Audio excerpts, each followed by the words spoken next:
Welcome to CSEB aspirants. ഇന്ന് നമ്മൾ discuss ചെയ്യുന്നത് കോർപ്പറേഷൻ്റെ കുറച്ച് ഇമ്പോർട്ടൻ്റ് ആയിട്ടുള്ള ക്വസ്റ്റ്യൻസ് ആണ് കേട്ടോ. അപ്പോൾ നമുക്ക് ചോദ്യങ്ങളിലേക്ക് കിടക്കാം. നമ്മൾ കോർപ്പറേറ്റീവിലോ എപ്പോഴും ചെയ്യുന്നുണ്ട്. അപ്പോൾ ഈ ചെയ്യുന്ന പുതിയ കോർപ്പറേറ്റീവിലോ ആർക്കെങ്കിലും പഠിക്കണം എന്ന് ആഗ്രഹം ഉണ്ടെങ്കിൽ നമ്മുടെ ചാനൽ നമ്മൾക്ക് ജസ്റ്റ് മെസ്സേജ് അയയ്ക്കുക. കൂടാതെ നമ്മൾ എടുക്കുന്ന ക്ലാസ്സിൻ്റെ നോട്ട്സൊക്കെ അവിടെ കൊടുക്കുന്നുണ്ട് കേട്ടോ. ഓക്കെ, അപ്പോൾ നമുക്ക് കോർപ്പറേഷനിലെ ക്വസ്റ്റ്യൻസ് നോക്കാം. മൊഡ്യൂൾ വൈസ് അല്ല, കമ്പൈൻഡ് ആണ് കേട്ടോ. അതായത് ഇമ്പോർട്ടൻ്റ് ആയി തോന്നിയിട്ടുള്ള ക്വസ്റ്റ്യൻസ് ആണ് എടുത്തിട്ടുള്ളത്. സോ നന്നായി വായിച്ച് പഠിക്കുക കേട്ടോ. Kerala cooperative deposit guarantee fund ബോർഡിൻ്റെ ഒരു ക്വസ്റ്റ്യൻ വന്നിരുന്നു അല്ലേ. വാസ് എസ്റ്റാബ്ലിഷ്ഡ് അണ്ടർ ദ എന്നാണ് എസ്റ്റാബ്ലിഷ് ചെയ്തത്? 2012 തന്നെയാണ് പറയുന്നത്. കാരണം വെൽഫെയർ ബോർഡ് ഓൾറെഡി ഉള്ളതായിരുന്നു കേട്ടോ. അപ്പോൾ എല്ലാവരും ചോദിക്കുന്നുണ്ട്, കുറേ പേര് അതായത് കമൻറ്റ് കണ്ടായിരുന്നു, അതായത് ചോദിച്ചായിരുന്നു, സംശയങ്ങൾ ചോദിച്ചായിരുന്നു. അപ്പോൾ സ്കീമുമായി ബന്ധപ്പെട്ടിട്ടാണ്. അപ്പോൾ ഞാൻ വിചാരിച്ചു ഒരുമിച്ച് പറയാമല്ലോ എന്ന്. ചില ആൾക്കാർക്കൊന്നും ഈ പറഞ്ഞ പോലെ കമൻറ്റിന് റിപ്ലൈ കൊടുക്കാൻ സാധിച്ചിട്ടില്ല. ഓക്കെ, അപ്പോൾ നിങ്ങൾക്ക് മനസ്സിലായി എന്ന് വിചാരിക്കുന്നു. The Kerala cooperative deposit fund board establish ചെയ്യുന്നത് ശരിക്കും 2012 തന്നെയാണ് സ്കീമും പറയുന്നത് കേട്ടോ. ആ സ്കീമും പറയുന്നുണ്ട്, അതുപോലെ തന്നെ ബോർഡ് രൂപീകരിച്ചതായിട്ടും പറയുന്നുണ്ട്. ബോർഡ് രൂപീകരിച്ചതിന് ശേഷമാണ് അതിന് അണ്ടറിൽ സ്കീം വന്നു. പിന്നെ അത് അങ്ങനെയാണ് പറയണത്. ഓക്കെ, അപ്പോൾ അതുതന്നെയാണ് നമുക്ക് ചോദിച്ചിട്ടുള്ളത്. എന്നാണ് കഴിഞ്ഞ എക്സാമിന് ചോദിച്ചു അല്ലേ. കഴിഞ്ഞ എക്സാമിന് ഇതേ ക്വസ്റ്റ്യൻ ഉണ്ടായിരുന്നു. 11/1/2012 എസ്റ്റാബ്ലിഷ് ചെയ്തിട്ടുള്ളത്. അതായത് Kerala cooperative deposit guarantee fund board establish ചെയ്ത ഡേറ്റ് ആണ് ചോദിച്ചിട്ടുള്ളത് 11/1/2012. ആസ് പെർ സെക്ഷൻ 57B പ്രകാരമാണ് എന്ത് ചെയ്തത്, ആ പ്രൊവിഷൻസ് അനുസരിച്ചിട്ടാണ് ഫോം ചെയ്തിട്ടുള്ളത് കേട്ടോ. ഓക്കെ, അപ്പോൾ അത് മനസ്സിലായി എന്ന് വരുന്നത്. 2012 തന്നെയാണ് പറയുന്നത് കേട്ടോ. 2012 ആണ് പറയുന്നത്. പിന്നെ 11/1/2012 കറക്റ്റ് ഡേറ്റ് പറയുന്നത്. സെക്ഷൻ 57B അതുമായി കണക്ട് ചെയ്ത് വയ്ക്കാം. അടുത്ത ക്വസ്റ്റ്യൻ നോക്കാം. The government of Kerala on dash issued the Kerala cooperative revival fund scheme 2024 എന്നാണ് ഇഷ്യൂ ചെയ്തത്. അപ്പോൾ അതിൻ്റെ ഡേറ്റ് ഒന്ന് പഠിച്ചു വയ്ക്കുക. August 29, 2024 എന്ന ഡേറ്റ്, കറക്റ്റ് ഡേറ്റ് ഒന്ന് പഠിച്ചു വയ്ക്കുക കേട്ടോ. August 29, 2024 എന്ന കറക്റ്റ് ഡേറ്റ് പഠിച്ചു വയ്ക്കുക. ഓക്കെ, അപ്പോൾ അതാണ് Kerala cooperative revival fund scheme. Revival fund സ്കീമിൻ്റെയാണ്. അപ്പോൾ നേരത്തെ എക്സാമിന് ചോദിച്ചത് കോപ്പറേറ്റീവ് ഡെപ്പോസിറ്റിൻ്റെ ഈ ക്വസ്റ്റ്യൻ ആയിരുന്നു അല്ലേ. ഗ്യാരണ്ടി ഫണ്ട് ബോർഡ് കോൺസ്റ്റിറ്റ്യൂട്ട് ചെയ്ത വർഷമായിരുന്നു. അപ്പോൾ അത് 11/1/2012. ഇനി എന്തായാലും ചോദിക്കില്ല, പക്ഷേ ഇനി വേറെയും ചോദിക്കുക. Kerala cooperative revival fund scheme എന്നാണ് August 29, 2024 കേട്ടോ. അതുകൊണ്ട് ഒന്ന് ഓർത്ത് വെച്ചോളൂ.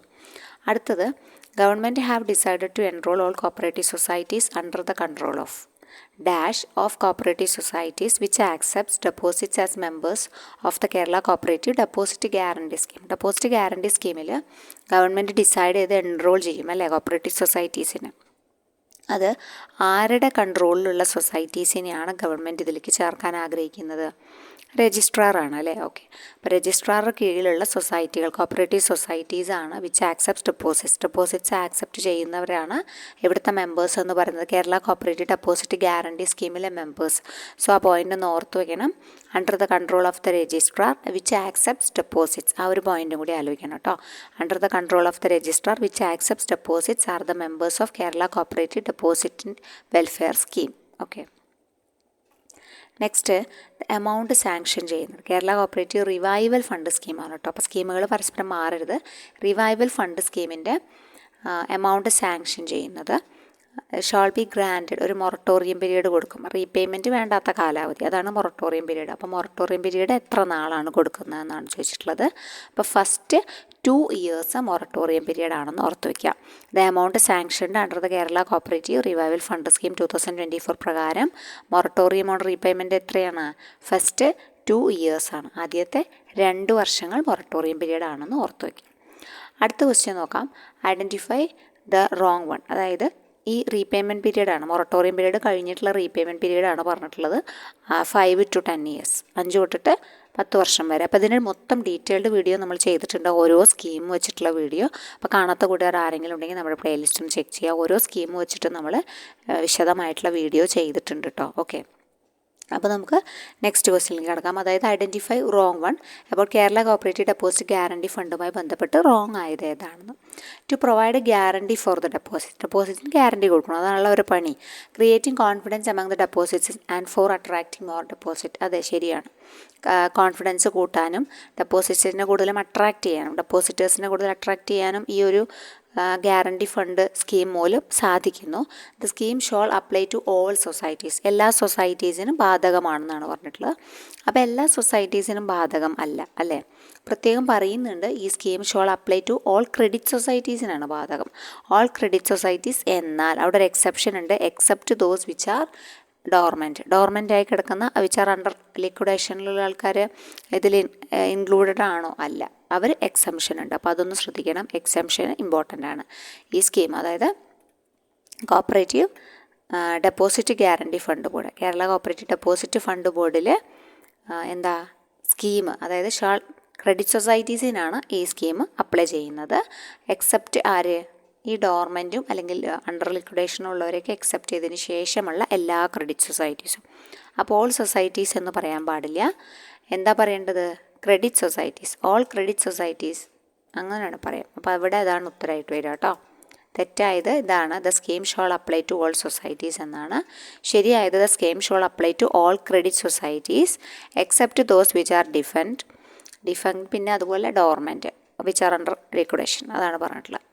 അടുത്തത് who shall be the chairman of Kerala cooperative deposit guarantee fund ബോർഡിൻ്റെ ചെയർമാൻ ആരാണെന്നാണ് ചോദിച്ചിട്ടുള്ളത്.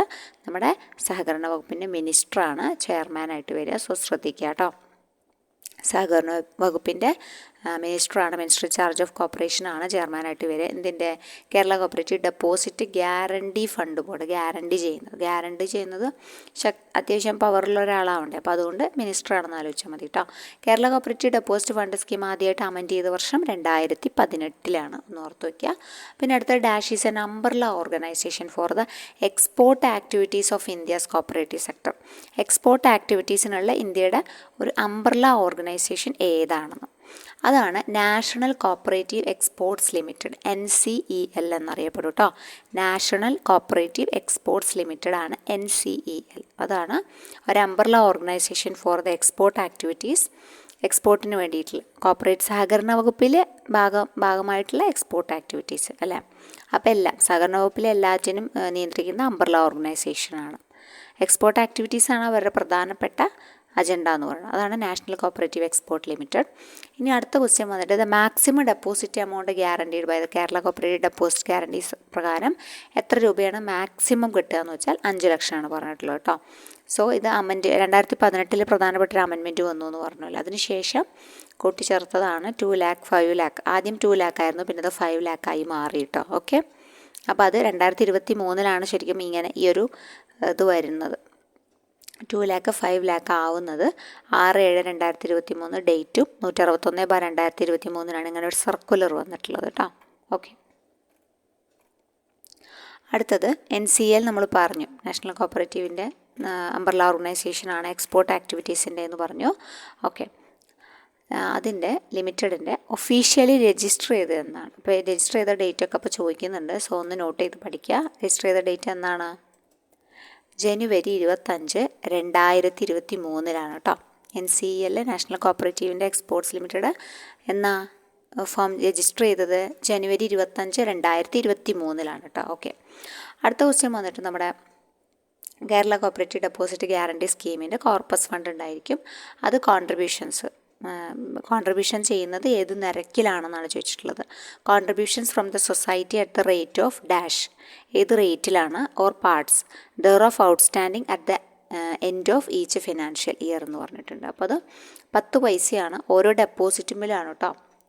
എവറി ഡെപ്പോസിറ്റ് ഓഫ് 100 rupees 10 പൈസ വെച്ചാണ് അടയ്ക്കേണ്ടത്. ഓക്കെ, അപ്പോൾ ഇതിനെക്കുറിച്ചും സംശയങ്ങളുണ്ടായിരുന്നു. അപ്പോൾ അത് ഇമ്പോർട്ടൻ്റ് ആണ്. ഡെപ്പോസിറ്റുമ്പിലാണ് എന്ത് ചെയ്യുന്നത്, കൊടുക്കുന്നത് കേട്ടോ. ഓക്കെ, ഡെപ്പോസിറ്റ് ഫോർ ഈ 100 rupeesന് ഒരു 10 പൈസ നിരക്കിലാണ് കൊടുക്കുന്നത്. പിന്നെ അടുത്തത് നാഷണൽ കോപ്പറേറ്റീവ് നമ്മുടെ എക്സ്പോർട്സ് ലിമിറ്റഡ് തന്നെയാണ്. അതൊരു നാഷണൽ ലെവൽ ആണ്. അത് എവിടെയാണ് രജിസ്റ്റർ ചെയ്തിട്ടുള്ളതെന്നാണ് കേട്ടോ. Okay, establish as A national level multi state cooperative society ആണെന്ന് പറയുന്നുണ്ട്. അപ്പോൾ മൾട്ടി സ്റ്റേറ്റ് കോപ്പറേറ്റീവ് സൊസൈറ്റി ആണെങ്കിൽ തന്നെ എന്തായിരിക്കും, 2002 ആക്ട് പ്രകാരമായിരിക്കും രജിസ്റ്റർ ചെയ്തത് അല്ലേ. അപ്പോൾ NCEL multi state cooperative societies ആണ്, 2002 പ്രകാരമാണ്. ഓക്കെ, അടുത്തത് cooperative deposit fund scheme contributions remit ചെയ്യേണ്ടത് എത്ര നാൾക്കകം എന്നാണ്. അതായത് സാമ്പത്തിക വർഷം അവസാനിച്ച് ആ പറഞ്ഞിട്ടുള്ള റേറ്റിൽ എത്ര മാസത്തിനകം അടയ്ക്കണമെന്നാണ് ചോദിച്ചിട്ടുള്ളത്. അപ്പോൾ വിത്തിൻ 3 months ആണ് കേട്ടോ, 3 മാസത്തിനകമാണ് അടയ്ക്കേണ്ടത്. അപ്പോൾ Kerala cooperative deposit guarantee fund scheme സൊസൈറ്റീസിൽ റെമിറ്റ് ചെയ്യേണ്ടത്, കോൺട്രിബ്യൂഷൻ റെമിറ്റ് ചെയ്യേണ്ടത് വിത്തിൻ 3 months ആണ്, 3 മാസത്തിനകമാണ്. After the completion of financial year, സാമ്പത്തിക വർഷം അവസാനിച്ച് 3 മാസത്തിനകം പെട്ടെന്ന് തന്നെ എന്ത് ചെയ്യണം, ഈ ഒരു ഫണ്ടിലേക്ക് റെമിറ്റ് ചെയ്യണം. അടുത്തത് ഡെപ്പോസിറ്റ് ഗ്യാരണ്ടി സ്കീം നുമായി ബന്ധപ്പെട്ട ഡെഫിനിഷനിലെ സെക്ഷനാണ്. സെക്ഷൻ 2HA ആണ് കേട്ടോ.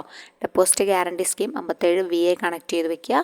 2HA ഹാ, ഡെപ്പോസിറ്റ് ഗ്യാരണ്ടി സ്കീം, ഹാവു ആശ്വാസമായി എന്നൊക്കെ നമ്മൾ പറയില്ലേ, അത് ആലോചിച്ചാൽ മതി, ഹാ. അടുത്തത് all societies covered under deposit guarantee സ്കീമിൽ ഉള്ള എല്ലാ സൊസൈറ്റീസും enrol and contribute towards the scheme എത്ര നാൾക്കകം കൊടുക്കണം എന്നാണ്. അതായത് കമൻസ്മെൻറ്റ്, രജിസ്ട്രേഷൻ കഴിഞ്ഞ് കമൻസ് ചെയ്യുമല്ലോ, അപ്പോൾ എത്ര നാൾക്കകം ഈ ഒരു ഇതിൽ ജോയിൻ ചെയ്യണം, കവേർഡ് ചെയ്യണം എന്നാണ് പറഞ്ഞിട്ടുള്ളത്. അപ്പോൾ അത് വിത്തിൻ 6 months ആണ് കേട്ടോ, 6 monthsനുള്ളിലാണ് ചെയ്യേണ്ടത്. All society covered under the deposit guarantee scheme shawl enrol ചെയ്യണം, കോൺട്രിബ്യൂട്ട് ചെയ്യണം ടുവാർഡ്സ് ദ സ്കീം വിത്തിൻ 6 monthsനുള്ളിൽ ചെയ്യണം. അടുത്തത് which state launched digital school scheme 2025. അങ്ങനത്തെ ക്വസ്റ്റ്യൻസ് ഒക്കെ കാണാറുണ്ട്, അപ്പോൾ ശ്രദ്ധിക്കുക. ഡിജിറ്റൽ സ്കൂൾ സ്കീം സ്റ്റാർട്ട് ചെയ്തത് നമ്മൾ തന്നെയാണ്, കേരളം തന്നെയാണ് കേട്ടോ, കേരളയാണ് ഉത്തരമായിട്ട് വരും. ഓക്കെ.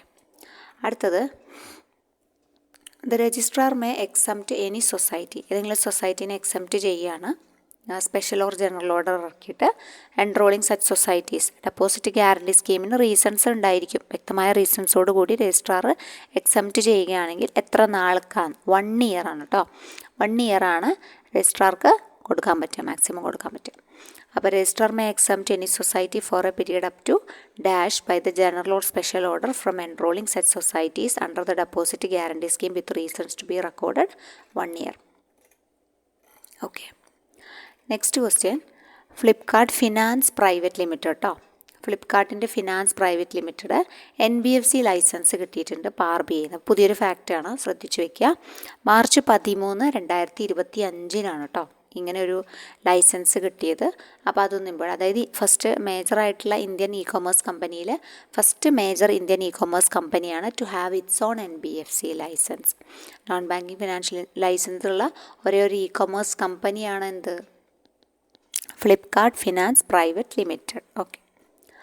അടുത്ത question, dash shall be competent to determine instalment structure ആരാണ് തീരുമാനിക്കുക, interest rate Kerala cooperative deposit guarantee സ്കീമിൻ്റെ കാലാകാലങ്ങളിലാരാ. അപ്പം സ്റ്റേറ്റിൻ്റെ തന്നെ ഹൈ ലെവൽ കമ്മിറ്റി ഉണ്ട്, ആ ഹൈ ലെവൽ കമ്മിറ്റിയാണ് എന്ത് ചെയ്യുന്നത്, competent to determine the instalment സ്ട്രക്ചറും ഇൻട്രസ്റ്റ് റേറ്റ്സും എല്ലാം ഫിക്സ് ചെയ്യുന്നത് സ്റ്റേറ്റ് ലെവൽ ഹൈ കമ്മിറ്റിയാണ്. ഓക്കെ. നെക്സ്റ്റ് കയർ ന്യൂസ് ആണ് കേട്ടോ. കയർ ന്യൂസ് ആരുടെ മന്ത്ലി പബ്ലിക്കേഷൻ. അപ്പോൾ കയർ എന്ന് വെച്ചിട്ടുള്ള കുറേ കാര്യങ്ങൾ കാണുമ്പോൾ നമുക്ക് ഡൗട്ടാവും, അപ്പോൾ ഓരോന്നോരോന്നായി പ്രത്യേകം പഠിക്കുക. കയർ ന്യൂസ് ആരുടെയാണ്, കയർ ബോർഡിൻ്റെയാണ് കേട്ടോ. കയർ ന്യൂസ് കയർ ബോർഡാണ്.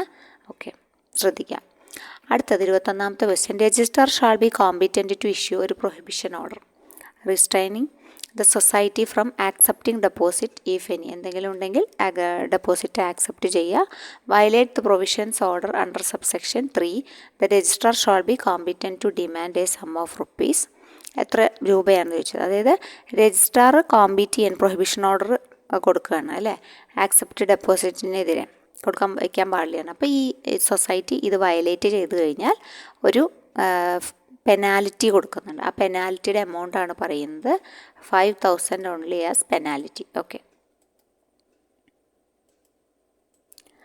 അടുത്തത് 22ാമത്തെ ക്വസ്റ്റ്യൻ ആണ്, societies shall remit the contribution to the fund within, എത്ര നാൾക്കകം അടയ്ക്കണം എന്നാണ്, തിരിച്ചടയ്ക്കണം എന്നാണ്. അപ്പം അത് അതോറിറ്റിയുടെ കയ്യിലെത്തി, ഇനി അത് അടവ് നടക്കണം അല്ലേ, അത് സാമ്പത്തിക വർഷം അവസാനിച്ചിട്ട് കംപ്ലീഷൻ ആകുമ്പോഴാണ് തിരിച്ചടയ്ക്കേണ്ടത് കേട്ടോ. 3 monthsനകമാണ് പറയുന്നത്, 3 monthsനകം അടയ്ക്കണം. Failing which chief executive of the society shall be made liable to pay interest അടയ്ക്കാൻ, ഡിഫോൾട്ട് കോൺട്രിബ്യൂഷൻസിനൊക്കെ ഇൻട്രസ്റ്റ് അടയ്ക്കാൻ ബാധ്യസ്ഥയാണ്, എത്ര നാൾ വരെയാണെങ്കിലും. അപ്പോൾ 3 months ആണ് ഇപ്പോൾ പറയുന്നത് കേട്ടോ. ഫസ്റ്റ് നോർമൽ റെമിറ്റ് ചെയ്യുന്നത് വിത്തിൻ 3 months ആണ്, within 3 months after the completion of financial year. Okay.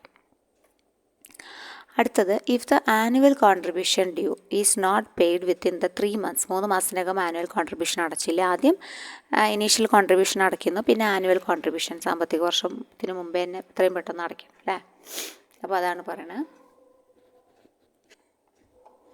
അപ്പോൾ അടയ്ക്കണമെന്ന് നേരത്തെ ക്വസ്റ്റ്യനിൽ നമ്മൾ കണ്ടു. ഷാൾ ബി ലയബിൾ ആണ് to pay interest for the default കോൺട്രിബ്യൂഷന് ലയബിൾ ആണെന്ന് പറഞ്ഞിട്ടുണ്ട്. ഇനി ഡെപ്പോസിറ്റ്സിൻ്റെ കാര്യം നോക്കുകയാണെങ്കിൽ 3 വർഷമാണ് ആനുവൽ കോൺട്രിബ്യൂഷന് പറഞ്ഞിട്ടുള്ളത്. പിന്നെ അല്ലെങ്കിൽ അവർ ഗ്യാരണ്ടി കവർ എന്ത് ചെയ്യും, ഈ ഡിലേ വരുത്തി കഴിഞ്ഞാൽ ഗ്യാരണ്ടി കവർ പിന്നെ ഹോൾഡ് ചെയ്യുകയാണ് ചെയ്യുക കേട്ടോ, പിടിച്ചു വെക്കുകയാണ് ചെയ്യുക. ഓക്കെ, എല്ലാ അടവും തീർത്തതിന് ശേഷം മാത്രമേ പിന്നെ റിലീസ് ചെയ്യുള്ളൂ. പിന്നെ അടുത്തത് കയർ ഈസ് ഗ്രീൻ ബിസിനസ് എന്ന് പറഞ്ഞത് ആരുടെ പബ്ലിക്കേഷൻ? അപ്പോൾ ഒരുപാട് കയർ എന്ന് പറഞ്ഞത് തരുമ്പോൾ നമുക്ക് ഡൗട്ടാവും. കയർ ബോർഡിൻ്റെ ആണ് കേട്ടോ. കയർ ഈസ് ഗ്രീൻ ബിസിനസ് ആരുടെയാണ്? കയർ ബോർഡിൻ്റെ. പിന്നെ അതുപോലെ തന്നെയാണ് സഹവിദ്യ മാഗസിൻ ആരാണ് പബ്ലിഷ് ചെയ്യുന്നത്? വാംനികോമാണ്. സോ അത് നോട്ട് ചെയ്യുക, വാംനികോമിനെ കുറിച്ച് പഠിക്കണം. അപ്പോൾ സഹവിദ്യ മാഗസിൻ പബ്ലിഷ് ചെയ്തത് വാംനികോമാണ്. പിന്നെ നെക്സ്റ്റ് ക്വസ്റ്റ്യൻ നോക്കാം. Dash is the practice of tracking and recording. നമ്മുടെ ടാസ്കുകൾ ട്രാക്ക് ചെയ്യുന്നു, റെക്കോർഡ് ചെയ്യുന്നു. ടൈം യൂസേജ് നോക്കുന്നു. Often for the purpose of analysing habits and improving productivity improve ചെയ്യാനാണ്. അപ്പോൾ അതിൻ്റെ മെത്തേഡ്, ആ പ്രാക്ടീസിൻ്റെ മെത്തേഡ് എന്താണെന്ന് ചോദിച്ചിട്ടുള്ളത്. മെത്തേഡ് ആക്ടിവിറ്റി ലോഗിനാണ് കേട്ടോ. Okay, activity ലോഗിനാണ്.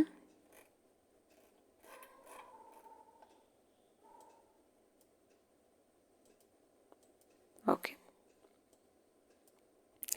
അടുത്തത് what is the name of the campaign launched to empower farmers by accelerating agricultural transformation in.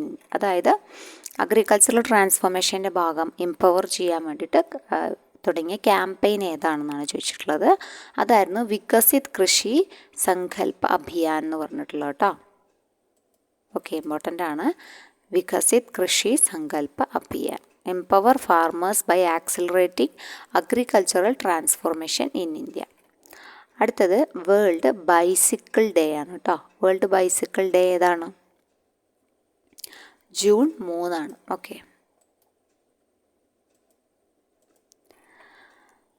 പിന്നെ Pradeep Narwal who recently announced അവർ റിട്ടയർമെൻറ്റ് ഇപ്പോൾ അടുത്തിടെ പ്രഖ്യാപിച്ചു. ആൾ ഏത് സ്പോർട്സ് ഇനമാണെന്നാണ് ചോദിച്ചിട്ടുള്ളത്. ബാഡ്മിൻ്റൺ ആണോ, കബഡിയാണോ, ഫുട്ബോളാണോ, ബാസ്കറ്റ് ആണോ ചോദിച്ചിട്ടുണ്ട്. അപ്പം കബഡിയാണ് കേട്ടോ. Which country recently honours prime minister നരേന്ദ്രമോദിനെ ഹോണർ ചെയ്ത പുതിയ രാജ്യം റീസെൻ്റ് ആയിട്ടുള്ളത് ഓർഡർ ഓഫ് മാക്കോറിയസ് അങ്ങനെ എന്തോ ആണ് കേട്ടോ. ഓക്കെ, അപ്പോൾ ഇത് നരേന്ദ്രമോദി ഹയസ്റ്റ് സിവിലിയൻ അവാർഡാണ് അവരുടെ മേടിച്ചിട്ടുള്ളത്. അത് ഓപ്ഷൻ ഡി ആണ് കേട്ടോ, സിപ്രസ്. അതാണ് ഉത്തരമായിട്ട് വരിക. Okay, on June 16, 2025 prime minister Narendra Modi received grand cross of the order മാക്രിയോസിൻ്റെ മേടിച്ചത്. ഹയസ്റ്റ് സിവിലിയൻ ഹോണറാണ് അവിടുത്തെ കേട്ടോ. Okay, this award was conferred by president പിന്നെ ക്രിസ്റ്റോഡൗഡിസും എല്ലാവരും ഉണ്ടായിരുന്നു. The honour is named after the first പ്രസിഡൻറ്റിൻ്റെ ഒരു ഹോണർ, ഫസ്റ്റ് പ്രസിഡൻ്റ് ഹോണർ ഉള്ള നെയിമാണ് ഇടേണ്ടതെന്ന് പറഞ്ഞു. Okay, അപ്പോൾ 30 ക്വസ്റ്റ്യനാണ് നമ്മൾ എടുത്തിട്ടുള്ളത്. നല്ല ക്വസ്റ്റ്യൻസ് ആയിരുന്നു. ഓക്കെ, അപ്പോൾ എല്ലാവരും എന്ത് ചെയ്യുക, ക്വസ്റ്റ്യൻസൊക്കെ നന്നായിട്ട് വായിച്ച് പഠിക്കുക കേട്ടോ. ഡൗട്ടുകളുണ്ടെങ്കിൽ ചോദിക്കുക. കോപ്പറേറ്റീവ് ലോ പഠിക്കണമെങ്കിൽ എത്രയും പെട്ടെന്ന് കോഴ്സിൽ ജോയിൻ ചെയ്ത് പതുക്കെ പഠിച്ചു തുടങ്ങുക. ഓക്കെ, അപ്പോൾ നെക്സ്റ്റ് വീഡിയോയിൽ കാണാം. താങ്ക്